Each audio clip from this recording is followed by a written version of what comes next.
Welcome to China in Focus. I'm Tiffany Meyer. Our top story, divided over a phone call. Did President Trump tell Japan's Prime Minister not to provoke Beijing over the sovereignty of Taiwan? The Wall Street Journal says yes, Japan says no.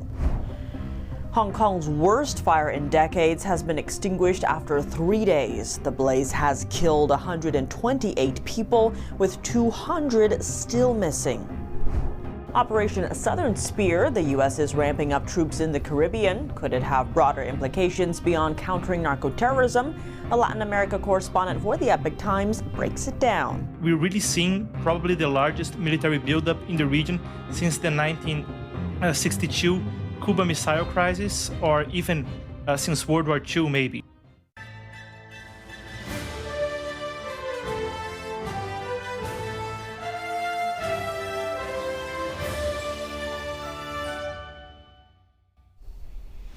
Did President Trump ask the Japanese Prime Minister to not provoke Beijing over the sovereignty of Taiwan on Monday? Japan says no. A Japanese government spokesperson said Thursday such a remark was not made. This comes amid escalating tensions between China and Japan over Taiwan and a U.S.-China trade deal that's still being finalized. The tensions began with a remark from Japan's new Prime Minister, Sanaya Takaichi, weeks ago. She said Japan could intervene militarily if China invaded Taiwan. Since then, China's relations with Japan have worsened. China suspended Japanese seafood imports and cut flights between the two countries. On Monday, President Trump called Chinese leader Xi Jinping, saying that he'd like China to buy U.S. soybeans faster. Trump said the two also discussed fentanyl and Russia's war on Ukraine. Hours after speaking with Xi, Trump called Japan's Prime Minister Takaichi, briefing her on the conversation. President Trump told me that we are very close friends and that I could call him at any time. The Wall Street Journal reported that Trump advised Takaichi not to provoke Beijing on Taiwan's sovereignty over the phone, citing Japanese officials' brief on the call. The report said Trump's advice was subtle and he didn't push Takaichi to retract her comment. The report noted that Japanese officials were concerned Trump didn't want tensions over Taiwan to jeopardize the U.S.-China trade deal. Beijing has promised to buy 12 million metric tons of U.S. soybeans by the end of this year, but so far only purchased a little over 1 million. 2 days after her call with Trump, Takaichi said that she wants to improve ties with China through constructive dialogue. Japan has always been open to constructive dialogue with China. Therefore, it is my responsibility to maximize our national interest and build an even better, comprehensive relationship with China through dialogue from now on. On Thursday, China urged the U.S. to rein in Japan and prevent any actions to revive militarism. Trump said he had agreed to visit Beijing in April and Xi would visit the U.S. later next year. Hong Kong's worst fire in decades has killed 128 people and left around 200 missing. The high-rise fire was finally brought under control Friday, 48 hours after it began. As the blaze was contained on Friday, families had the grim task of looking at photographs of the dead taken by rescue workers. Local resident Mira Wong, whose parents were living in Wang Fuk Court, was looking for news of her father. Just recognize some picture is in maybe my body's of my dad, because my body is still missing here. Another resident who did not want to be identified said a friend's wife was among those unaccounted for. Rationally speaking, it means there's no hope. Hope just means having hope in your heart. That's all, right? Think about it. It's been after so many hours. Yesterday, I heard there are still 99 missing. So, having hope is not true. But the bodies still have to be found, right? Let me see if they've found them. Later, I'll go to the school to ask. Locals say many of the apartment complex's residents were elderly. The fire at the complex, which was wrapped in bamboo scaffolding and green mesh for renovation work, quickly spread on Wednesday. Hong Kong security chief said fire alarms in the complex had not been working properly. Police said they had arrested 3 construction company officials on suspicion of manslaughter for using unsafe materials, including flammable foam boards blocking windows. Residents were told by authorities last year that they faced relatively low fire risks after complaining repeatedly about fire hazards posed by ongoing renovation works. The fire is Hong Kong's deadliest since 1948. Washington is stepping up its military presence in the Caribbean with Operation Southern Spear. U.S. troops are being deployed across the region alongside the USS Gerald Ford aircraft carrier. While officials announced the operation as a means to combat narco-terrorism, could it also be a move to push back against foreign adversaries? To discuss this further, NTD's Don Ma spoke with Marcus Shakis, editor-in-chief of the Epoch Times Brazil and Latin America correspondent for Epoch Times USA. Take a look. So recently, besides Defense Secretary or War Secretary Pete Hegseth, we've seen General Dan Kane going to Puerto Rico and Trinidad and Tobago, and other visits by U.S. officials. And really, the visits are just part of the broader development of U.S. military presence in the region. So we're talking 10 to 15,000 troops. The U.S.'s flagship aircraft carrier, Gerald Ford, is now in the Caribbean, and we're really seeing probably the largest military buildup in the region since the 1962 Cuba Missile Crisis, or even since World War II, maybe. Now, all of this has twofold implications. One, we're talking about actually fighting narco-terrorism and drug trafficking. And of course, it is a known drug trafficking route, the Caribbean into the United States. But then there's the broader geopolitical dimension to this. When we talk about Cuba, Nicaragua, and Venezuela, for instance, we're talking about countries that have been enablers of U.S. adversaries in the region. So can you go deeper on that point in relation to China in terms of this deployment of the Gerald Ford strike group in the Caribbean Sea? Sure. So here's the way I look at it. When we talk about the Caribbean, we're talking about a very strategic region, for instance, for the Panama Canal. So one of the things we've seen amid the buildup is that there used to be a huge naval base, U.S. naval base in Puerto Rico called Roosevelt Roads. So this was basically, it fell into disuse in the early 2000s after the U.S. gave sovereignty of the Panama Canal back to Panama. And this, one of the things we've seen amid the buildup is this base is being reactivated. So right now in Peru, there's this huge port called the Chancay port. It's basically Chinese built, and people say it can have dual use, so military civil use, which essentially means, it's a port that has Chinese influence and military capabilities in the US's doorstep. If you go to Argentina, you will see a space base, which is run by the People's Liberation Army, to the point that when it was being built, not even Argentine authorities could go in there without Chinese permission. I could go further, we've seen these countries shifting their main trading partner from the US to China throughout the region, to the point that now if you exclude Mexico and Colombia, basically everybody has China as their largest trading partner. Some people say the US has been sleeping on the wheel, and this seems to be now a priority of the Trump administration. I mean, we now have Marco Rubio as the Secretary of State, and he's obviously the first Latino Secretary of State in the history of the United States. His parents are survivors from the Cuban Communist regime, which has been one of the largest enablers of US adversaries in the hemisphere. So right now what we're seeing is that the reinforced military presence in the region, in the US's near abroad, essentially serves as leverage to roll back foreign influence in the region and assert that the US has security in its near abroad. It's not only about warfare, but we can think about it in broader terms. For instance, China would need Brazil to provide food and iron ore in the case of an invasion into Taiwan. If the US has enough pressure, it might stop Brazil from doing that. If it hasn't, maybe it won't. So you start to see how the chessboard is kind of set up in the region. What would be the outcome if the Caribbean, in terms of the Caribbean, if China's influence in the region, along with Russia's and Iran's, was left unchecked? What would happen? What could that mean for the US and rest of the free world?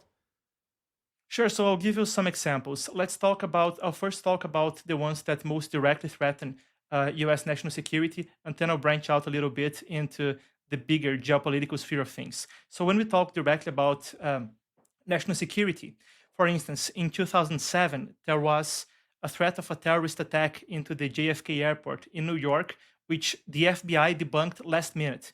They almost blew up a big part of that airport. This was an attack which was directly connected to Iran and Hezbollah in Lebanon, and it was developed through the Iranian network in Latin America. We're talking Guyana and Venezuela. Venezuela, for instance, has used state-run airlines to ship in terrorists from Hezbollah into Latin America. When we talk about, for instance, the tri-border area in Paraguay, Argentina, and Brazil. That's where, for instance, Iranian terrorists helped plan the 1992 and 1994 bombings of first the US, the Israeli embassy in Buenos Aires, the capital city of Argentina, and then in 1994, a Jewish community center. So, of course, this was an Argentine issue, but the 2007 planned bombing of the JFK airport was not. So you start to see how it can serve as a basis for operations. When we talk about the crisis in the southern border in previous years, we're also talking about the presence of these agents, of military-aged males, Chinese and otherwise, crossing the southern border in massive numbers. But then when we talk again about the bigger geopolitical sphere of things, we're also talking, like I said, about the US's capacity to stop countries from providing China with food and iron ore or other resources in times of war.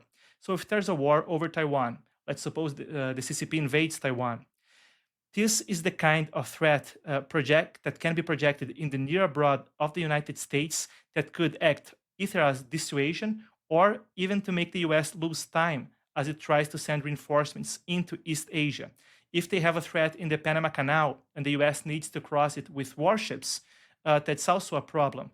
If Venezuela has a credible threat of, helping in some way in a terrorist attack with Iran, like the 2007 JFK case I just mentioned, all of that composes a panorama where it would make it harder for the US to have quick response and be operational as soon as possible.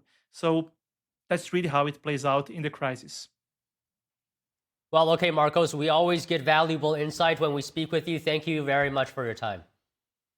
Always a pleasure. Coming up, Tesla's sales crisis is intensifying, with China's market contributing to the slump. Meanwhile, Elon Musk has shifted the company's focus to self-driving cars and humanoid robots. Controversy surrounding Trump's pardon of the founder of the world's largest cryptocurrency platform, Binance. Details on the $2 billion transaction linked to Trump's family crypto firm.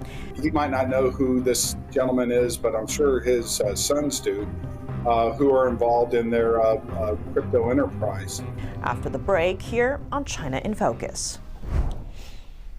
Welcome back to China in Focus. I'm Tiffany Meyer. Tesla is facing a sales crisis that seems to be intensifying. Meanwhile, CEO Elon Musk is shifting the company's focus to self-driving cars, humanoid robots, and his $1 trillion pay package. The EV maker has faced pressure in the world's three biggest car markets, Europe, China, and the US. For Europe, it's particularly dark, with industry data showing sales plummeted 48.5% across the continent in October, compared to the same month last year. For the year, its sales are down about 30% in the region, while industry-wide EV sales jumped 26%. A wave of Chinese brands has entered Europe with intriguing designs and broader choice on types. And stats show rival BYD outsold Tesla in the region more than 2-1. The weak European results suggest there's no quick fix for the sales turmoil that began last year, which was sparked by Musk publicly praising far-right figures, setting off protests across the region. Musk's gone relatively quiet on politics, but Tesla's European business has not recovered, signalling more fundamental problems. More widely, Tesla's global vehicle deliveries are expected to decline 7% this year, figures showed, after a 1% drop in 2024. That's despite record Q3 deliveries, boosted by American buyers racing to beat the expiration of an EV tax credit at the end of September. Yet, as recently as 2023, Tesla's Model Y SUV was the world's top-selling car, gas or electric. Analysts say the EV maker's narrow lineup of models has grown stale and needs a new model to revive sales. But as Musk looks to robotics, there's little evidence of one in the pipeline. President Trump recently pardoned Zhang Pengzhao, the Chinese-born Canadian founder of crypto exchange giant Binance. Zhao had pleaded guilty to failing to prevent money laundering on the platform. Months before applying for the pardon, his company processed a $2 billion transaction through a crypto firm linked to the Trump family. We spoke with Rex Lee, cybersecurity advisor at MySmart Privacy, about controversies surrounding this move. Rex Lee, thank you so much for joining us. Great to have you back on the show. Thank you, Tiffany, for having me on the show. When it comes to digital security, some are looking to things like crypto or, unregulated areas. There was one incident, if you will, recently that's been making a lot of headlines, which is President Trump pardoning Binance's Changpeng Zhao, or CZ, the billionaire founder of Binance. Now, he was asked about that, and there was a clip that's been making the rounds where President Trump says he doesn't know who that is, even though he pardoned him. What are the concerns over this pardon in particular? Trump, God bless him, he might not know who this gentleman is, but I'm sure his sons do, who are involved in their crypto enterprise. Changpeng Zhao, or CZ, is actually a Chinese-born citizen who immigrated to Canada. Does that mean he's associated with the CCP or the Chinese government? No. And there's been really no direct ties to him personally, but there are ties to the Chinese government and the CCP through Binance. So let's talk a little bit about CZ and why he, and the pardon. He actually committed anti-money laundering violations at Binance. Binance was actively enabling their platform to support thousands of suspicious transactions, including those tied to Hamas, ISIS, and Al-Qaeda. And they were utilizing the platform in crypto as a way to launder money. And this is in the indictment and the crimes he was charged with and the crimes he admitted to. So it's not that he was falsely accused of anything and then unjustly imprisoned. He actually admitted and confessed to these crimes. He was had to serve 4 months in federal prison over it all. Now, on the pardon itself, I think, as you noted earlier, it's not legally, it's not illegal to pardon him. But politically, there are some questions because, as you mentioned, his Binance, or at least had poured quite a lot of money into one of Trump's son's companies, or the stablecoin area. So what kind of political questions is that part raising? Well, first of all, before the pardon ever took place, Abu Dhabi-backed crypto MGX company invested $2 billion into Binance.